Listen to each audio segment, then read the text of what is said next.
Building गिर रही है। मैं अगर आपको मेरी आवाज सुनाई दे रही है दिनेश,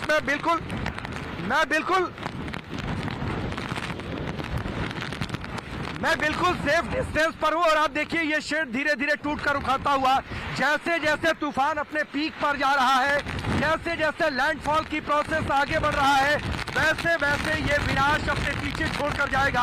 और निश्चित तौर पर जब ये लैंडफॉल खत्म हो चुका रहेगा, आसपास के इलाकों में जो भी इंफ्रास्ट्रक्चर, हम बार बार, मैं पहले भी इस बात का जिक्र कर रहा था कि किस तरीके से इंफ्रास्ट्रक्चर को नुकसान पहुंचाते हैं साइक्लोन, क्योंकि टेक्नोलॉजी के दम पर हम लोगों को इवैक्यूएट कर लेते हैं, टेक्नोलॉजी के दम पर हम जनहानि को बचा लेते हैं, लेकिन जो इंफ्रास्ट्रक्चर को नुकसान पहुंचाता है, पीछे के दो तूफान 9,000 करोड़ और करीब 1.25 लाख करोड़ के आसपास का नुकसान करके गए थे।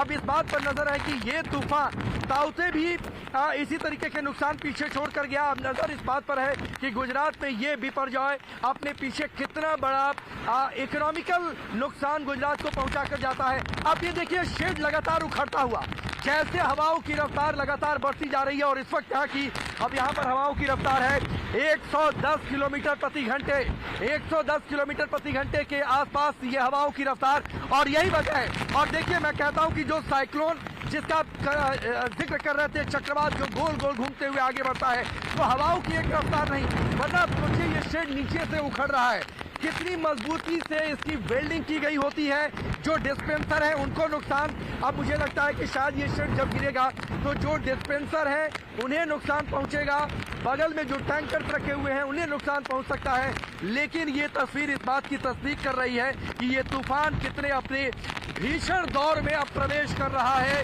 हम जखाऊ से दूर नलिया के आसपास है, नलिया के आउटर पर, और वहां के पेट्रोल पंप की ये तस्वीरें, इसका जो पूरा शेड है देखिए वो धीरे धीरे टूटकर नीचे गिर रहा है।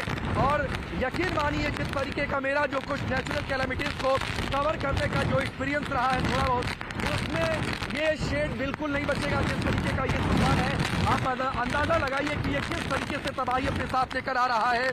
हम आगे बढ़ रहे हैं, हवाओं की रफ्तार हमें रोक रही है, हम बोलना चाह रहे हैं लेकिन हवाओं की रफ्तार और पानी की जो रफ्तार जो बारिश की है वो हमें रोक रही है। आंखें बंद करके हम तस्वीरें दिखाने के लिए मजबूर हैं, इसलिए कि आंख हम खोल नहीं सकते या फिर हम अपोजिट डायरेक्शन में हो जाते हैं। अगर मैं हवा की डायरेक्शन में होकर बोलने की कोशिश करूं, मैं शायद नहीं बोल पाऊंगा। लेकिन ये तस्वीर, तूफान जब आता है तो किस तरीके से अपने साथ तबाही लेकर आता है, समंदर अपने साथ कैसे विनाश लेकर आता है, किस तरीके से तबाही के निशान छोड़कर जाता है, ये तस्वीरें इस बात की तस्दीक कर रही हैं। ये इस वक्त की सबसे बड़ी तस्वीर, पेट्रोल पंप को किस तरीके से नुकसान पहुंच रहा है, और ये शेड की आवाज बार बार आपको सुनाई दे रही होगी, क्योंकि धीरे धीरे हवा के थपेड़े इसे कमजोर कर रहे हैं, जो वेल्डिंग है उसे तोड़ रहे हैं। और उन वेल्डिंग को तोड़ने के बाद ये शेड, मुझे नहीं लगता है कि शायद ये बचेगा जब तूफान यहां से होकर गुजर चुका रहेगा।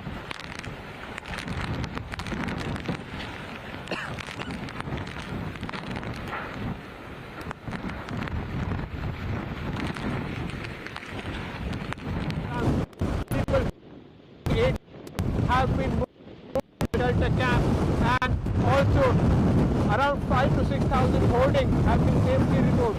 And what can be the extent of impact? This weather condition will worsen. This will multiply.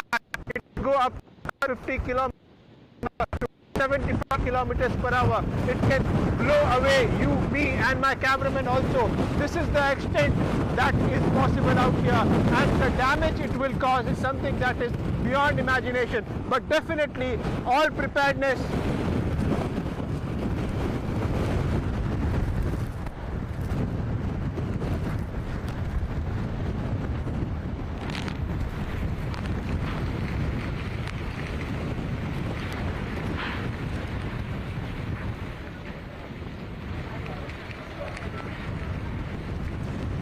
Well, these are the visuals coming in live from the Jakhau Post. Remember, the IMD's MD has just held a press conference in which he says